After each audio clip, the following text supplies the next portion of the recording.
Chapter 33, The Specksnider, concerning the officers of the whalecraft.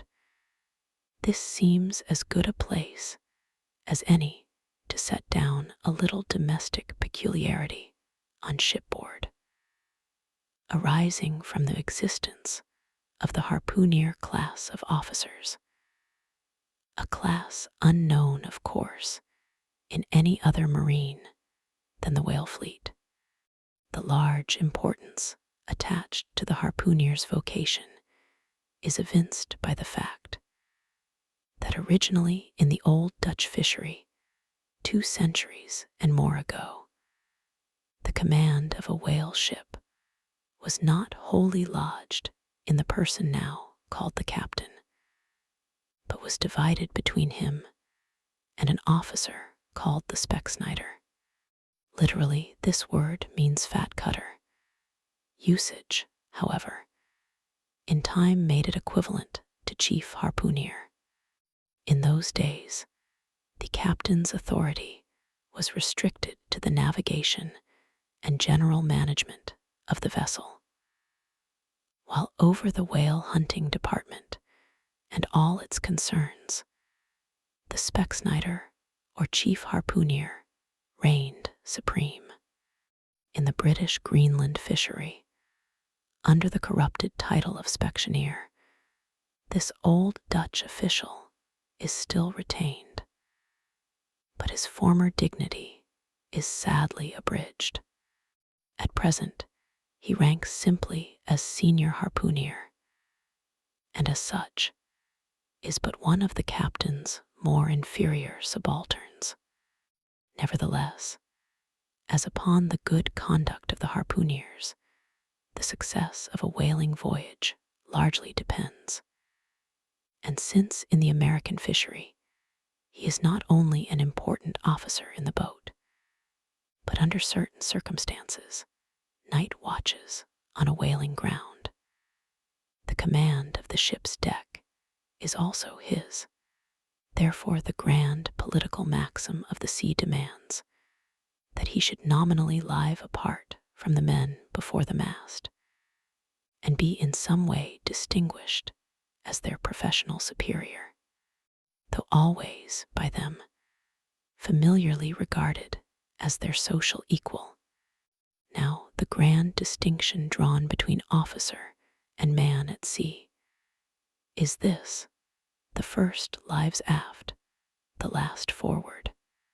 Hence, in whale ships and merchantmen alike, the mates have their quarters with the captain. And so, too, in most of the American whalers, the harpooners are lodged in the after part of the ship. That is to say, they take their meals in the captain's cabin and sleep in a place indirectly communicating with it. Though the long period of a southern whaling voyage, by far the longest of all voyages now or ever made by man, the peculiar perils of it, and the community of interest prevailing among a company, all of whom, high or low, depend for their profits, not upon fixed wages, but upon their common luck, together with their common vigilance, intrepidity, and hard work. Though all these things do, in some cases, tend to beget a less rigorous discipline than in merchantmen generally, yet never mind how much like an old Mesopotamian family these whalemen may, in some primitive instances, live together. For all that, the punctilious externals, at least, of the quarterdeck are seldom materially relaxed, and in no instance done away. Indeed, many are the Nantucket ships in which you will see the skipper parading his quarterdeck with an elated grandeur not surpassed in any military navy, nay, extorting almost as much outward homage as if he wore the imperial purple and not the shabbiest of pilot cloth. And though of all men, the moody captain of the Pequod was the least given to that sort of shallowest assumption, and though the only homage he ever exacted was implicit, instantaneous obedience, though he required no man to remove the shoes from his feet ere stepping upon the quarterdeck, and though there were times when, owing to peculiar circumstances connected with events hereafter to be detailed, he addressed them in unusual terms, whether of condescension or in terrorem or otherwise, yet even Captain Ahab was by no means unobservant of the paramount forms and usages of the sea, nor, perhaps, will it fail to be eventually perceived that behind those forms and usages, as it were, he sometimes masked himself, incidentally making use of them for other and more private ends than they were legitimately intended to subserve. That certain sultanism of his brain, which had otherwise, in a good degree, remained unmanifested. Through those forms, that same sultanism became incarnate in an irresistible dictatorship. For be a man's intellectual superiority what it will, it can never assume the practical, available supremacy over other men without the aid of some sort of external arts and entrenchments, always, in themselves, more or less paltry and base. This it is that forever keeps God's true princes of the empire from the world's hustings, and leaves the highest honors that this air can give to those men who become famous more through their infinite inferiority to the choice, hidden handful of the divine inert, than through their undoubted superiority over the dead level of the mass. Such large virtue lurks in these small things when extreme political superstitions invest them, that in some royal instances, even to idiot imbecility, they have imparted potency.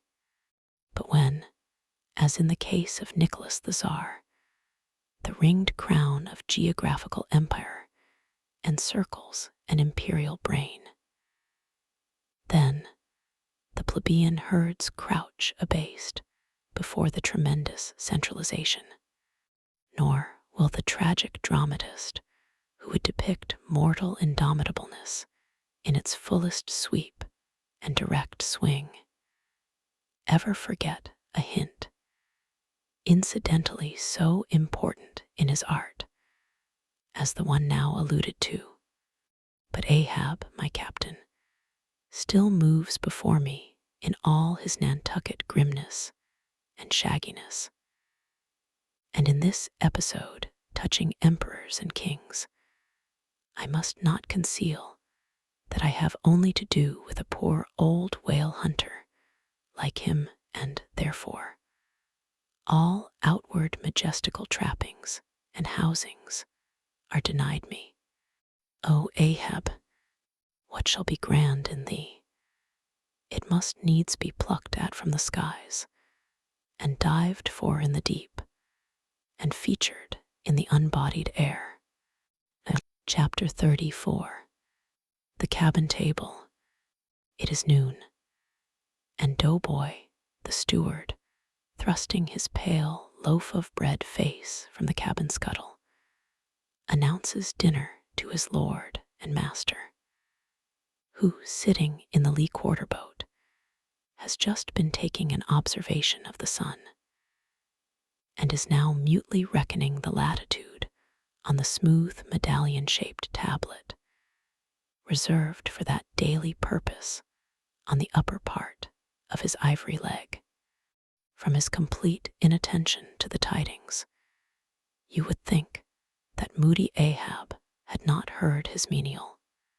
But presently catching hold of the mizzen shrouds, he swings himself to the deck, and in an even unexhilarated voice, saying, "Dinner, mister," Starbuck disappears into the cabin.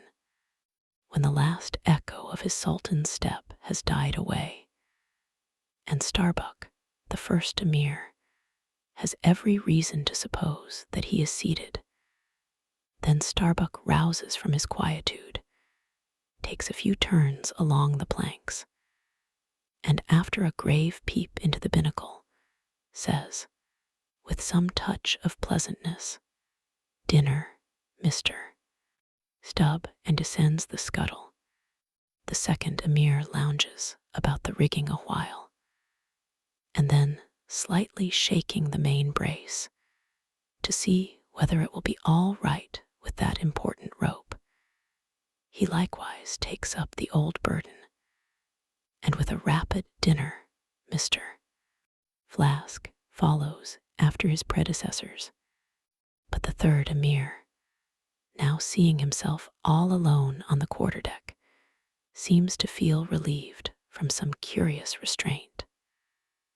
For, tipping all sorts of knowing winks in all sorts of directions, and kicking off his shoes, he strikes into a sharp but noiseless squall of a hornpipe right over the Grand Turk's head, and then, by a dexterous sleight, pitching his cap up into the mizzen top for a shelf, he goes down rollicking so far at least as he remains visible from the deck, reversing all other processions by bringing up the rear with music.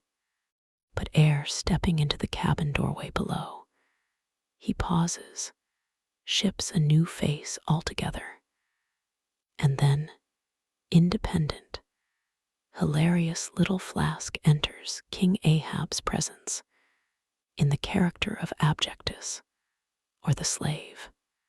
It is not the least among the strange things bred by the intense artificialness of sea usages, that while in the open air of the deck, some officers will, upon provocation, bear themselves boldly and defyingly enough towards their commander.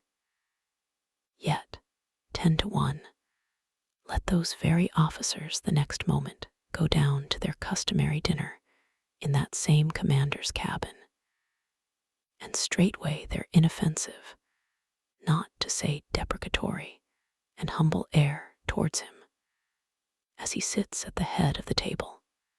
This is marvelous, sometimes most comical. Wherefore this difference? A problem? Perhaps not. To have been Belshazzar, king of Babylon, and to have been Belshazzar, not haughtily, but courteously, therein certainly must have been some touch of mundane grandeur. But he who, in the rightly regal and intelligent spirit, presides over his own private dinner table of invited guests, that man's unchallenged power and dominion of individual influence for the time, that man's royalty of state transcends Belshazzar. For Belshazzar was not the greatest, who has but once dined his friends, has tasted what it is to be Caesar. It is a witchery of social czarship, which there is no withstanding. Now, if to this consideration you superadd the official supremacy of a shipmaster, then, by inference, you will derive the cause of that peculiarity of sea life just mentioned. Over his ivory inlaid table, Ahab presided like a mute, maned sea lion on the white coral beach, surrounded by his warlike, but still deferential cubs. In his own proper turn, each officer waited to be served. They were as little children before Ahab. And yet, in Ahab, there seemed not to lurk the smallest social arrogance. With one mind, their intent eyes all fastened upon the old man's knife as he carved the chief dish before him. I do not suppose that for the world they would have profaned that moment with the slightest observation, even upon so neutral a topic as the weather. No, and when reaching out his knife and fork, between which the slice of beef was locked, Ahab thereby motioned Starbuck's plate towards him. The mate received his meat as though receiving alms, and cut it tenderly, and a little started if, perchance, the knife grazed against the plate, and chewed it noiselessly, and swallowed it, not without circumspection. For, like the coronation banquet at Frankfurt, where the German emperor profoundly dines with the 7 imperial electors, so these cabin meals were somehow solemn meals, eaten in awful silence. And yet, at table old Ahab forbade not conversation. Only he himself was dumb. What a relief it was to choking Stubb when a rat made a sudden racket in the hold below. And poor little Flask, he was the youngest son and little boy of this weary family party. His were the shin bones of the saline beef. His would have been the drumsticks. For Flask to have presumed to help himself, this must have seemed to him tantamount to larceny in the first degree. Had he helped himself at that table, doubtless, never more would he have been able to hold his head up in this honest world. Nevertheless, strange to say, Ahab never forbade him, and had Flask helped himself, the chances were Ahab had never so much as noticed it. Least of all did Flask presume to help himself to butter, whether he thought the owners of the ship denied it to him, on account of its clotting his clear, sunny complexion, or whether he deemed that, on so long a voyage in such marketless waters, butter was at a premium, and therefore was not for him, a subaltern, however it was. Flask, alas, was a butterless man. Another thing, Flask was the last person down at the dinner, and Flask is the first man up. Consider, for hereby Flask's dinner was badly jammed in point of time. Starbuck and Stubb both had the start of him, and yet they also have the privilege of lounging in the rear. If Stubb even, who is but a peg higher than Flask, happens to have but a small appetite, and soon shows symptoms of concluding his repast, then Flask must bestir himself.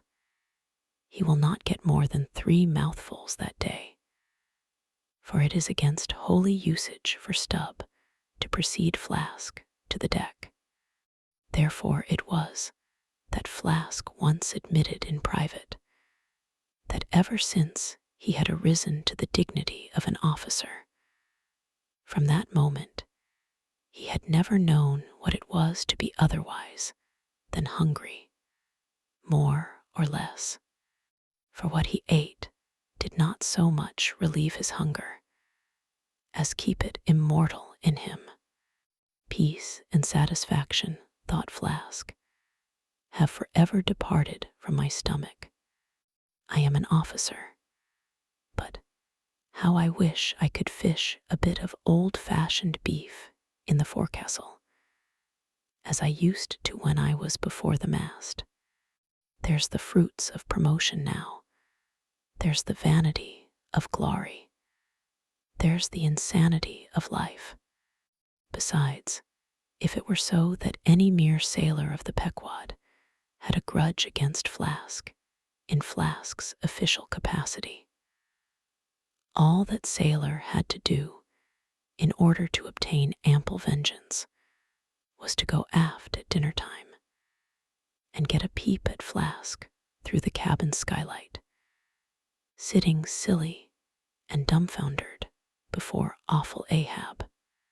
Now, Ahab and his 3 mates formed what may be called the first table in the Pequod's cabin. After their departure, taking place in inverted order to their arrival, the canvas cloth was cleared, or rather was restored to some hurried order by the pallid steward, and then the 3 harpooneers were bidden to the feast, they being its residuary legatees. They made a sort of temporary servants' hall of the high and mighty cabin, in strange contrast to the hardly tolerable constraint and nameless invisible domineerings of the captain's table, was the entire carefree license and ease, the almost frantic democracy of those inferior fellows, the harpooneers, while their masters, the mates, seemed afraid of the sound of the hinges of their own jaws. The harpooneers chewed their food with such a relish that there was a report to it. They dined like lords. They filled their bellies like Indian ships, all day loading with spices.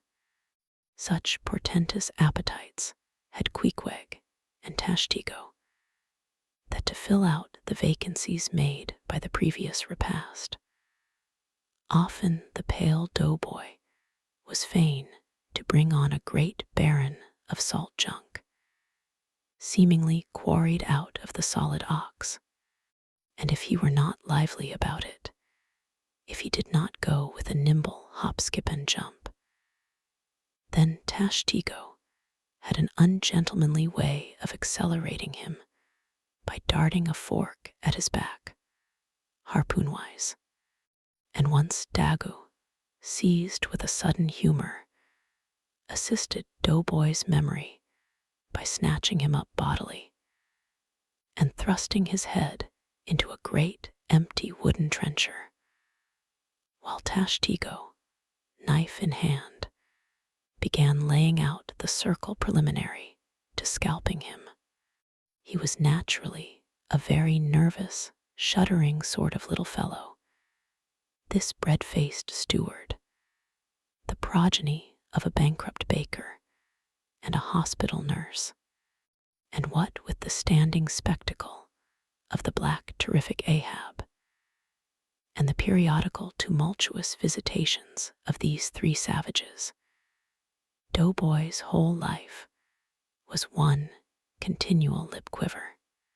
Commonly, after seeing the harpooneers furnished with all things they demanded, he would escape from their clutches into his little pantry adjoining, and fearfully peep out at them through the blinds of its door, till all was over. It was a sight to see Queequeg seated over against Tashtego, opposing his filed teeth to the Indians. Crosswise to them, Dagu seated on the floor, for a bench would have brought his hearse-plumed head to the low carlines, at every motion of his colossal limbs, making the low cabin framework to shake, as when an African elephant goes passenger in a ship. But for all this, the great Negro was wonderfully abstemious, not to say dainty. It seemed hardly possible that by such comparatively small mouthfuls he could keep up the vitality diffused through so broad, baronial, and superb a person. But doubtless this noble savage fed strong and drank deep of the abounding element of air, and through his dilated nostrils snuffed in the sublime life of the worlds.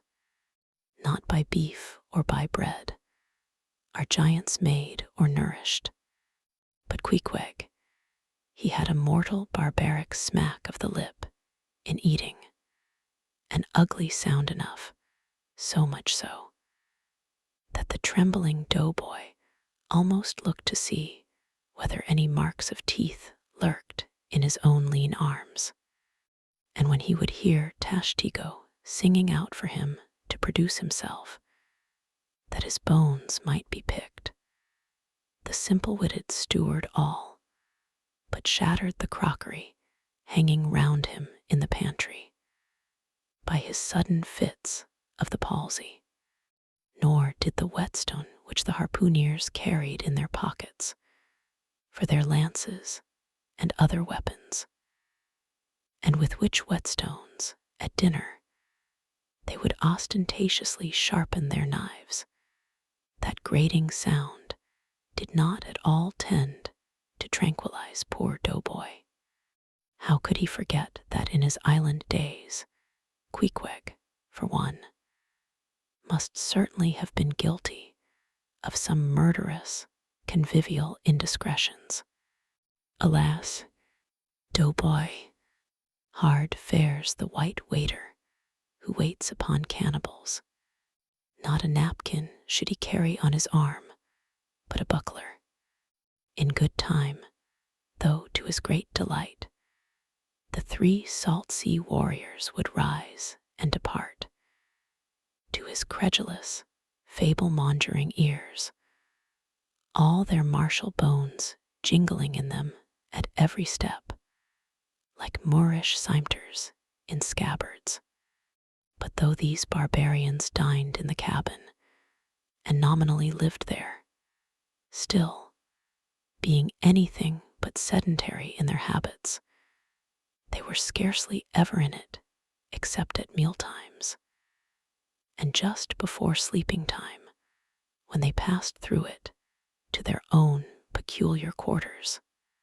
In this one matter, Ahab seemed no exception to most American whale captains, who, as a set, rather incline to the opinion that by rights the ship's cabin belongs to them, and that it is by courtesy alone that anybody else is, at any time, permitted there, so that, in real truth, the mates and harpooneers of the Pequod might more properly be said to have lived out of the cabin than in it. For when they did enter it, it was something as a street door enters a house, turning inwards for a moment, only to be turned out the next, and as a permanent thing, residing in the open air. Nor did they lose much hereby. In the cabin was no companionship. Socially, Ahab was inaccessible, though nominally included in the census of Christendom. He was still an alien to it. He lived in the world, as the last of the grizzly bears lived in settled Missouri, and as when spring and summer had departed, that wild Logan of the woods, burying himself in the hollow of a tree, lived out the winter there, sucking his own paws. So, in his inclement, howling old age, Ahab's soul, shut up in the caved trunk of his body, there fed upon the sullen pause of its gloom. Chapter 35. The masthead. It was during the more pleasant weather that, in due rotation with the other seamen, my first masthead came round. In most American whalemen, the mastheads are manned almost simultaneously with the vessel leaving her port. Even though she may have 15,000 miles and more to sail ere reaching her proper cruising ground, and if after a 3, 4, or 5 years voyage she is drawing nigh home with anything empty in her, say. An empty vial, even then her mastheads are kept manned to the last. And not till her skysail poles sail in among the spires of the port does she altogether relinquish the hope of capturing one whale more. Now, as the business of standing mastheads, ashore or afloat, is a very ancient and interesting one, let us in some measure expatiate here. I take it that the earliest standers of mastheads were the old Egyptians, because, in all my researches, I find none prior to them, for though their progenitors, the builders of Babel, must doubtless, by their tower, have intended to rear the loftiest masthead in all Asia, or Africa either. Yet, ere the final truck was put to it, as that great stone mast of theirs may be said to have gone by the board, in the dread gale of God's wrath, therefore, we cannot give these Babel builders priority over the Egyptians, and that the Egyptians were a nation of masthead standers is an assertion based upon the general belief among archaeologists that the first pyramids were founded for astronomical purposes, a theory singularly supported by the peculiar stair-like formation of all four sides of those edifices, whereby, with prodigious long upliftings of their legs, those old astronomers were wont to mount to the apex and sing out for new stars, even as the lookouts of a modern ship sing out for a sail, or a whale just bearing in sight. In Saint Stylites, the famous Christian hermit of old times, who built him a lofty stone pillar in the desert, and spent the whole latter portion of his life on its summit, hoisting his food from the ground with a tackle. In him, we have a remarkable instance of a dauntless stander of mastheads, who was not to be driven from his place by fogs or frosts, rain, hail, or sleet, but valiantly facing everything out to the last, literally died at his post. Of modern standers of mastheads, we have but a lifeless set, mere stone, iron, and bronze men, who, though well capable of facing out a stiff gale, are still entirely incompetent to the business of singing out upon discovering any strange sight. There is Napoleon, who, upon the top of the column of Vendôme, stands with arms folded, some 150 feet in the air, careless now who rules the decks below, whether Louis Philippe, Louis Blanc, or Louis the Devil. Great Washington, too, stands high aloft on his towering mainmast in Baltimore, and like one of Hercules' pillars, his column marks that point of human grandeur beyond which few mortals will go. Admiral Nelson, also on a capstan of gunmetal, stands his masthead in Trafalgar Square, and ever when most obscured by that London smoke, token is yet given that a hidden hero is there, for where there is smoke must be fire. But neither great Washington, nor Napoleon, nor Nelson will answer a single hail from below, however madly invoked to befriend by their counsels the distracted decks upon which they gaze. However, it may be surmised that their spirits penetrate through the thick haze of the future and descry what shoals and what rocks must be shunned. It may seem unwarrantable to couple in any respect the masthead standers of the land with those of the sea, but that in truth it is not so, is plainly evinced by an item for which Abd Macy, the sole historian of Nantucket, stands accountable. The worthy Abd tells us that in the early times of the whale fishery, airships were regularly launched in pursuit of the game.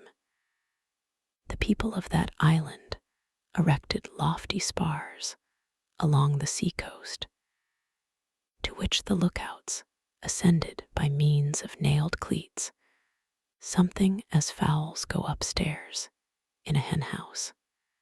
A few years ago, this same plan was adopted by the bay whalemen of New Zealand, who, upon descrying the game, gave notice to the ready-manned boats nigh the beach. But this custom has now become obsolete. Turn we then to the one proper masthead, that of a whale ship at sea. The 3 mastheads are kept manned from sunrise to sunset, the seamen taking their regular turns as at the helm, and relieving each other every 2 hours. In the serene weather of the tropics, it is exceedingly pleasant, the masthead. Nay, to a dreamy, meditative man, it is delightful. There you stand, 100 feet above the silent decks, striding along the deep, as if the masts were gigantic stilts, while beneath you and between your legs, as it were, swim the hugest monsters of the sea, even as ships once sailed between the boots of the famous Colossus at Old Rhodes. There you stand, lost in the infinite series of the sea, with nothing ruffled but the waves. The tranced ship indolently rolls, the drowsy trade winds blow. Everything resolves you into languor. For the most part, in this tropic whaling life, a sublime uneventfulness invests you. You hear no news, read no gazettes. Extras with startling accounts of commonplaces never delude you into unnecessary excitements. You hear of no domestic afflictions, bankrupt securities, fall of stocks, are never troubled with the thought of what you shall have for dinner, for all your meals for 3 years and more are snugly stowed in casks, and your bill of fare is immutable. In one of those southern whalesmen, on a long 3 or 4 years' voyage, as often happens, the sum of the various hours you spend at the masthead would amount to several entire months, and it is much to be deplored that the place to which you devote so considerable a portion of the whole term of your natural life should be so sadly destitute of anything approaching to a cozy inhabitiveness, or adapted to breed a comfortable localness of feeling, such as pertains to a bed, a hammock, a hearse, a sentry box, a pulpit, a coach, or any other of those small and snug contrivances in which men temporarily isolate themselves. Your most usual point of perch is the head of the T-gallant mast, where you stand upon 2 thin parallel sticks, almost peculiar to whalemen, called the T-gallant crosstrees. Here, tossed about by the sea, the beginner feels about as cozy as he would standing on a bull's horns. To be sure, in cold weather you may carry your house aloft with you in the shape of a watchcoat. But properly speaking, the thickest watchcoat is no more of a house than the unclad body. For as the soul is glued inside of its fleshy tabernacle, and cannot freely move about in it, nor even move out of it, without running great risk of perishing, like an ignorant pilgrim crossing the snowy Alps in winter. So a watchcoat is not so much of a house as it is a mere envelope or additional skin encasing you. You cannot put a shelf or chest of drawers in your body, and no more can you make a convenient closet of your watchcoat. Concerning all this, it is much to be deplored that the mastheads of a southern whale ship are unprovided with those enviable little tents or pulpits called crow's nests, in which the lookouts of a Greenland whaler are protected from the inclement weather of the frozen seas. In the fireside narrative of Captain Sleet, entitled A Voyage Among the Icebergs in Quest of the Greenland Whale, and incidentally for the rediscovery of the lost Icelandic colonies of Old Greenland. In this admirable volume, all standers of mastheads are furnished with a charmingly circumstantial account of the then recently invented crow's nest of the glacier, which was the name of Captain Sleet's good craft. He called it the Sleet's crow's nest in honor of himself, he being the original inventor and patentee, and free from all ridiculous false delicacy, and holding that if we call our own children after our own names, we fathers being the original inventors and patentees, so likewise should we denominate after ourselves any other apparatus we may beget. In shape, the Sleet's crow's nest is something like a large tierce or pipe. It is open above, however, where it is furnished with a movable side screen to keep to windward of your head in a hard gale. Being fixed on the summit of the mast, you ascend into it through a little trap hatch in the bottom. On the after side, or side next the stern of the ship, is a comfortable seat with a locker underneath for umbrellas, comforters, and coats. In front is a leather rack in which to keep your speaking trumpet, pipe, telescope, and other nautical conveniences. When Captain Sleet in person stood his masthead in this crow's nest of his, he tells us that he always had a rifle with him, also fixed in the rack, together with a powder flask and shot, for the purpose of popping off the stray narwhals or vagrant sea unicorns infesting those waters. For you cannot successfully shoot at them from the deck owing to the resistance of the water, but to shoot down upon them is a very different thing.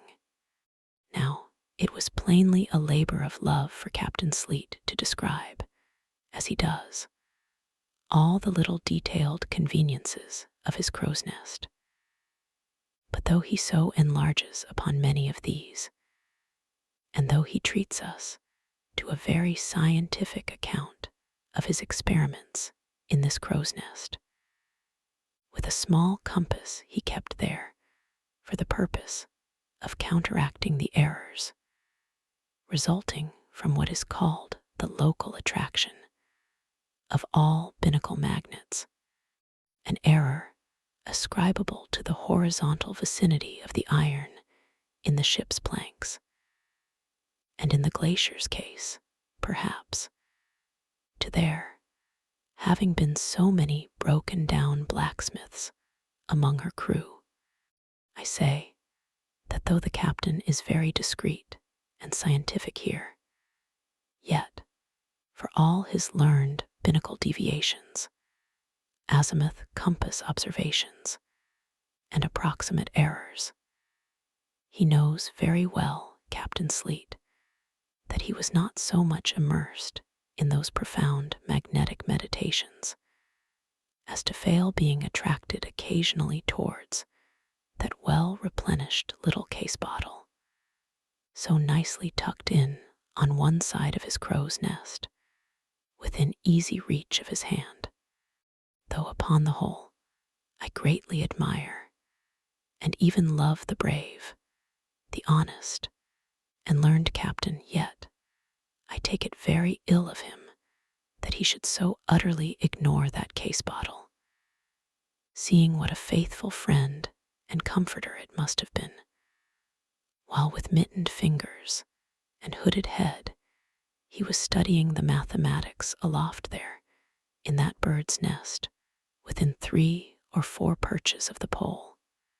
But if we southern whale fishers are not so snugly housed aloft as Captain Sleet and his Greenland men were, yet that disadvantage is greatly counterbalanced by the widely contrasting serenity of those seductive seas in which we south fishers mostly float. For one, I used to lounge up the rigging very leisurely, resting in the top to have a chat with Queequeg or anyone else off duty whom I might find there, then ascending a little way further and throwing a lazy leg over the topsail yard, take a preliminary view of the watery pastures, and so at last mount to my ultimate destination. Let me make a clean breast of it here, and frankly admit that I kept but sorry guard with the problem of the universe revolving in me. How could I, being left completely to myself at such a thought-engendering altitude, how could I but lightly hold my obligations to observe all whale ships' standing orders, keep your weather eye open, and sing out every time? And let me in this place movingly admonish you, ye shipowners of Nantucket, beware of enlisting in your vigilant fisheries any lad with lean brow and hollow eye, given to unseasonable meditativeness, and who offers to ship with the feed-on instead of boatage in his head. Beware of such an one, I say. Your whales must be seen before they can be killed, and this sunken-eyed young Platonist will tow you 10 wakes round the world, and never make you 1 pint of sperm the richer. Nor are these monitions at all unneeded, for nowadays the whale fishery furnishes an asylum for many romantic, melancholy, and absent-minded young men disgusted with the carking cares of earth, and seeking sentiment in tar and blubber. Childe Harold not unfrequently perches himself upon the masthead of some luckless, disappointed whale ship, and in moody phrase ejaculates, "Very often do the captains of such ships take those absent-minded young philosophers to task, upbraiding them with not feeling sufficient interest in the voyage, half hinting that they are so hopelessly lost to all honorable ambition as that in their secret souls they would rather not see whales than otherwise. But all in vain. Those young Platonists have a notion that their vision is imperfect. They are short-sighted. What use, then, to strain the visual nerve? They have left their opera glasses at home. "Why, thou monkey," said a harpooner to one of these lads, "we've been cruising now hard upon 3 years, and thou hast not raised a whale yet. Whales are scarce as hen's teeth whenever thou art up here." Perhaps they were, or perhaps there might have been shoals of them in the far horizon, but lulled into such an opium-like listlessness of vacant, unconscious reverie is this absent-minded youth by the blending cadence of waves with thoughts, that at last he loses his identity, takes the mystic ocean at his feet for the visible image of that deep, blue, bottomless soul pervading mankind and nature, and every strange, half-seen, gliding, beautiful thing that eludes him, every dimly discovered, uprising fin of some undiscernible form, seems to him the embodiment of those elusive thoughts that only people the soul by continually flitting through it. In this enchanted mood, thy spirit ebbs away to whence it came, becomes diffused through time and space, like Cranmer's sprinkled pantheistic ashes, forming at last a part of every shore the round globe over. There is no life in thee now, except that rocking life imparted by a gently rolling ship, by her borrowed from the sea, by the sea from the inscrutable tides of God. But while this sleep, this dream is on ye, move your foot or hand an inch, slip your hold at all, and your identity comes back in horror. Over Discartion vortices you hover, and perhaps at midday, in the fairest weather, with one half-throttled shriek you drop through that transparent air into the summer sea, no more to rise forever. Heed it well, ye pantheists. Chapter 36. The quarterdeck. Enter Ahab, then all. It was not a great while after the affair of the pipe, that one morning shortly after breakfast, Ahab, as was his wont, ascended the cabin gangway to the deck. There most sea captains usually walk at that hour, as country gentlemen, after the same meal, take a few turns in the garden.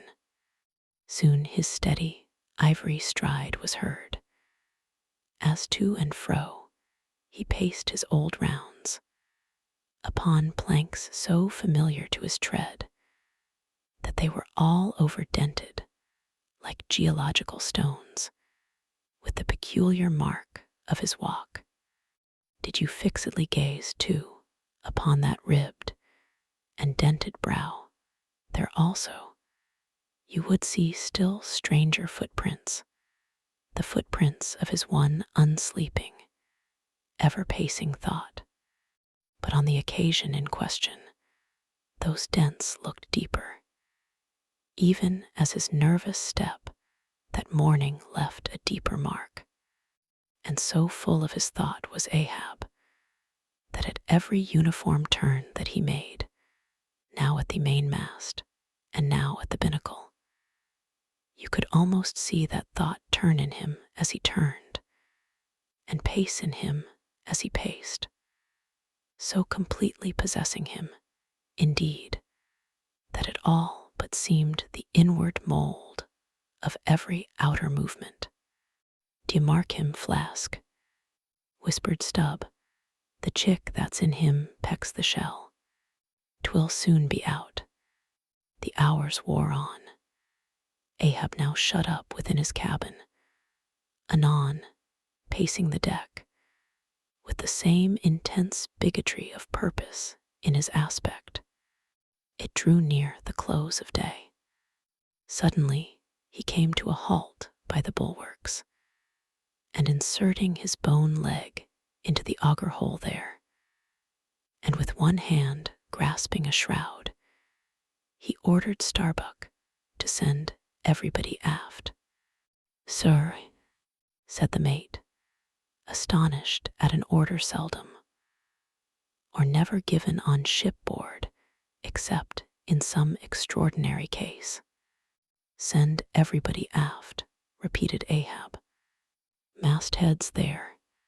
Come down," when the entire ship's company were assembled, and with curious and not wholly unapprehensive faces were eyeing him. for he looked not unlike the weather horizon when a storm is coming up. Ahab, after rapidly glancing over the bulwarks, and then darting his eyes among the crew, started from his standpoint, and as though not a soul were nigh, him resumed his heavy turns upon the deck. With bent head and half-slouched hat, he continued to pace, unmindful of the wondering whispering among the men, till Stubb cautiously whispered to Flask that Ahab must have summoned them there for the purpose of witnessing a pedestrian feat. But this did not last long. Vehemently pausing, he cried, "What do you do when you see a whale, men?" "Sing out for him," was the impulsive rejoinder from a score of clubbed voices. "Good," cried Ahab, with a wild approval in his tones, observing the hearty animation into which his unexpected question had so magnetically thrown them. "And what do ye next, men?" "Lower away and after him." "And what tune is it ye pull to, men?" "A dead whale or a stove boat?" More and more strangely and fiercely glad and approving grew the countenance of the old man at every shout, while the mariners began to gaze curiously at each other, as if marveling how it was that they themselves became so excited at such seemingly purposeless questions. But they were all eagerness again, as Ahab, now half revolving in his pivot hole, with one hand reaching high up a shroud, and tightly, almost convulsively grasping it, addressed them thus: "All ye mastheaders have before now heard me give orders about a white whale. Look ye, d'ye see this Spanish ounce of gold?" Holding up a broad, bright coin to the sun. "It is a $16 piece, men. D'ye see it? Mr. Starbuck, hand me yon topmaul." While the mate was getting the hammer, Ahab, without speaking, was slowly rubbing the gold piece against the skirts of his jacket, as if to heighten its luster, and without using any words, was meanwhile lowly humming to himself, producing a sound so strangely muffled and inarticulate that it seemed the mechanical humming of the wheels of his vitality in him. Receiving the topmaul from Starbuck, he advanced towards the mainmast with the hammer uplifted in one hand, exhibiting the gold with the other, and with a high raised voice exclaiming, "Whosoever of ye raises me a white-headed whale with a wrinkled brow and a crooked jaw, whosoever of ye raises me that white-headed whale with 3 holes punctured in his starboard fluke, look ye, whosoever of ye raises me that same white whale, he shall have this gold ounce, my boys." "Huzza, huzza," cried the seamen, as with swinging tarpaulins they hailed the act of nailing the gold to the mast. "It's a white whale, I say," resumed Ahab, as he threw down the topmaul. "A white whale. Skin your eyes for him. Men, look sharp for white water if ye see but a bubble, sing out." All this while Tashtego, Dagu, and Queequeg had looked on with even more intense interest and surprise than the rest. And at the mention of the wrinkled brow and crooked jaw, they had started as if each was separately touched by some specific recollection. "Captain Ahab," said Tashtego, "that white whale must be the same that some call Moby Dick." "Moby Dick," shouted Ahab, Do you know the white whale, then, Tash? Does he fantail a little curious, sir, before he goes down? Said the gay header, deliberately. And has he a curious spout, too? Said Dago. Very bushy, even for a parmacety, and mighty quick, Captain Ahab. And he have 1, 2, 3, good many iron in him hide, too, Captain, cried Queequeg disjointedly. All twisk-tee betwisk, like him, faltering hard for a word, and screwing his hand round and round, as though uncorking a bottle, like him. Corkscrew, cried Ahab. Aye, Queequeg. The harpoons lie all twisted and wrenched in him. Aye, Dago, his spout is a big one, like a whole shock of wheat, and white as a pile of our Nantucket wool after the great annual sheep shearing. Aye, Tashtigo, and he fantails like a split jib in a squall. Death and devils. Men, it is Moby Dick. Ye have seen Moby Dick. Moby Dick. Captain Ahab, said Starbuck, who, with stub and flask, had thus far been eyeing his superior with increasing surprise, but at last seemed struck with a thought which somewhat explained all the wonder. Captain Ahab, I have heard of Moby Dick, but it was not Moby Dick that took off thy leg. Who told thee that? Cried Ahab, then pausing. I, Starbuck. I, my hearties all round. It was Moby Dick that dismasted me, Moby Dick that brought me to this dead stump I stand on now. Aye, he shouted with a terrific, loud animal sob, like that of a heart-stricken moose. Aye, it was that accursed white whale that razzied me, made a poor pegging lubber of me for ever and a day.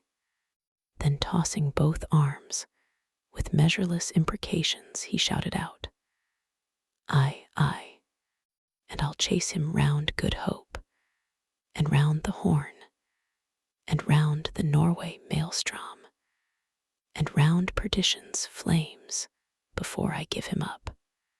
And this is what ye have shipped for men, to chase that white whale on both sides of land, and over all sides of earth, till he spouts black blood and rolls fin out. What say ye, men? Will ye splice hands on it now? I think ye do look brave. Aye, shouted the harpooneers and seamen, running closer to the excited old man. A sharp eye for the white whale, a sharp lance for Moby Dick. God bless ye, he seemed to half sob and half shout. God bless ye, men. Steward, go draw the great measure of grog. But what's this long face about, mister? Starbuck, wilt thou not chase the white whale? Art not game for Moby Dick? I am game for his crooked jaw, and for the jaws of death too, Captain Ahab, if it fairly comes in the way of the business we follow. But I came here to hunt whales, not my commander's vengeance. How many barrels will thy vengeance yield, even if thou gettest it, Captain Ahab? It will not fetch thee much in our Nantucket market. Nantucket market. Hoot, but come closer, Starbuck. Thou requirest a little lower layer. If money, to be the measurer man, and the accountants have computed their great counting house, the globe, by girdling it with guineas, 1 to every 3 parts of an inch, then let me tell thee that my vengeance will fetch a great premium here. He smites his chest, whispered Stubb. What's that for? Methinks it rings most vast. but hollow. Vengeance on a dumb brute, cried Starbuck, that simply smote thee from blindest instinct. Madness, to be enraged with a dumb thing, Captain Ahab, seems blasphemous. Hark ye yet again, the little lower layer. All visible objects, man, are but as pasteboard masks, but in each event, in the living act, the undoubted deed there. Some unknown, but still reasoning thing puts forth the moldings of its features from behind the unreasoning mask. If man will strike through the mask, how can the prisoner reach outside except by thrusting through the wall? To me, the white whale is that wall, shoved near to me. Sometimes I think there's naught beyond, but 'tis enough. He tasks me, he heaps me. I see in him outrageous strength, with an inscrutable malice sinewing it. That inscrutable thing is chiefly what I hate. And be the white whale agent, or be the white whale principal, I will wreak that hate upon him. Talk not to me of blasphemy, man. I'd strike the sun if it insulted me, for could the sun do that, then could I do the other. Since there is ever a sort of fair play herein, jealousy presiding over all creations, but not my master, man, is even that fair play. Who's over me? Truth hath no confines. Take off thine eye, more intolerable than fiends. Glarings is a doltish stare. So, thou readinest and palest, my heat has melted thee to anger glow. But look ye, Starbuck, what is said in heat, that thing unsays itself. There are men from whom warm words are small indignity. I meant not to incense thee. Let it go. Look, see yonder Turkish cheeks of spotted tawn living, breathing pictures painted by the sun. The pagan leopards, the unrecking and unworshipping things that live and seek and give no reasons for the torrid life they feel. The crew, man, the crew. Are they not one and all with Ahab in this matter of the whale? See Stubb, he laughs. See yonder Chilean, he snorts to think of it. Stand up amid the general hurricane. Thy one tossed sapling cannot, Starbuck. And what is it? Reckon it. 'Tis but to help strike a fin. No wondrous feat for Starbuck. What is it more? From this one poor hunt, then, the best lance out of all Nantucket. Surely he will not hang back when every foremast hand has clutched a whetstone. Constraining sees thee, I see. The billow lifts thee. Speak, but speak. Aye. Thy silence, then, that voices thee. Aside, something shot from my dilated nostrils. He has inhaled it in his lungs. Starbuck now is mine. Cannot oppose me now without rebellion. God keep me, keep us all, murmured Starbuck lowly, but in his joy at the enchanted, tacit acquiescence of the mate, Ahab did not hear his foreboding invocation, nor yet the low laugh from the hold, nor yet the presaging vibrations of the winds in the cordage, nor yet the hollow flap of the sails against the masts, as for a moment their hearts sank in. For again Starbuck's downcast eyes lighted up with the stubbornness of life. The subterranean laugh died away. The winds blew on the sails filled out. The ship heaved and rolled as before. Ah, ye admonitions and warnings, why stay ye not when ye come? But rather are ye predictions than warnings, ye shadows, yet not so much predictions from without, as verifications of the foregoing things within. For with little external to constrain us, the innermost necessities in our being, these still drive us on. The measure, cried Ahab, receiving the brimming pewter, and turning to the harpooneers, he ordered them to produce their weapons, then ranging them before him near the capstan, with their harpoons in their hands, while his 3 mates stood at his side with their lances, and the rest of the ship's company formed a circle round the group. He stood for an instant, searchingly eyeing every man of his crew, but those wild eyes met his, as the bloodshot eyes of the prairie wolves meet the eye of their leader, ere he rushes on at their head in the trail of the bison. But alas, only to fall into the hidden snare of the Indian.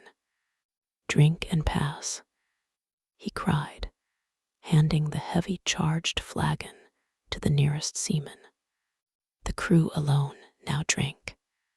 Round with it, round. Short draughts, long swallows, men. Tea's hot as Satan's hoof. So, it goes round excellently. It spiralizes in ye, forks out at the serpent-snapping eye. Well done, almost drained. That way it went, this way it comes. Hand it me here, a hollow. Men, ye seem the years, so brimming life is gulped and gone. Steward, refill. Attend now, my braves. I have mustered ye all round this capstan, and ye mates, flank me with your lances, and ye harpooneers, stand there with your irons, and ye, stout mariners, ring me in, that I may in some sort revive a noble custom of my fisherman fathers before me. O men, you will yet see that, ha? Boy, come back. Bad pennies come not sooner. Hand it me. Why now, this pewter had run brimming again. Wert not thou sent? Vitus, imp away, thou ague. Advance, ye mates. Cross your lances full before me.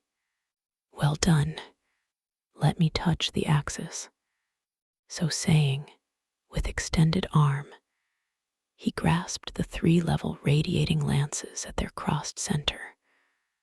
While so doing, suddenly and nervously twitched them, meanwhile, glancing intently from Starbuck to Stub, from Stub to Flask. It seemed as though, by some nameless interior volition, he would fain have shocked into them the same fiery emotion accumulated within the laden jar of his own magnetic life.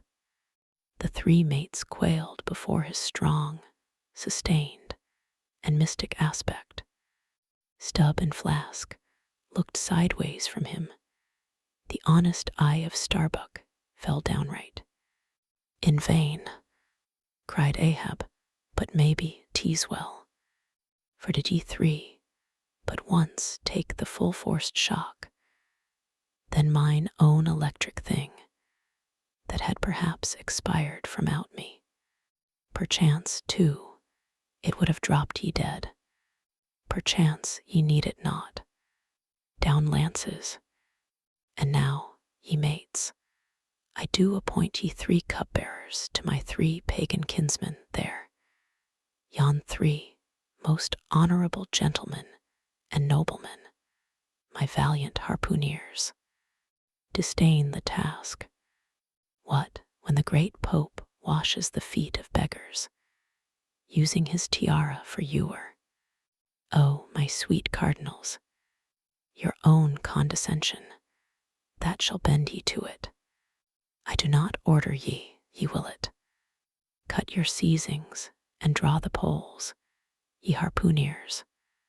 Silently obeying the order, the 3 harpooneers now stood with the detached iron part of their harpoons, some 3 feet long, held, barbs up, before him. Stab me not with that keen steel. Cant them over. Know ye not the goblet end? Turn up the socket. So now, ye cupbearers, advance. The irons, take them, hold them, while I fill. Forthwith, slowly going from one officer to the other, he brimmed the harpoon sockets with the fiery waters from the pewter. Now 3 to 3 ye stand. Commend the murderous chalices. Bestow them, ye who are now made parties to this indissoluble league. Oh, Starbuck, but the deed is done. Yon ratifying sun now waits to sit upon it. Drink, ye harpooneers, drink and swear, ye men that man the deathful whaleboats bow death to Moby Dick. God hunt us all, if we do not hunt Moby Dick to his death. The long, barbed steel goblets were lifted, and to cries and maledictions against the white whale, the spirits were simultaneously quaffed down with a hiss. Starbuck paled and turned and shivered.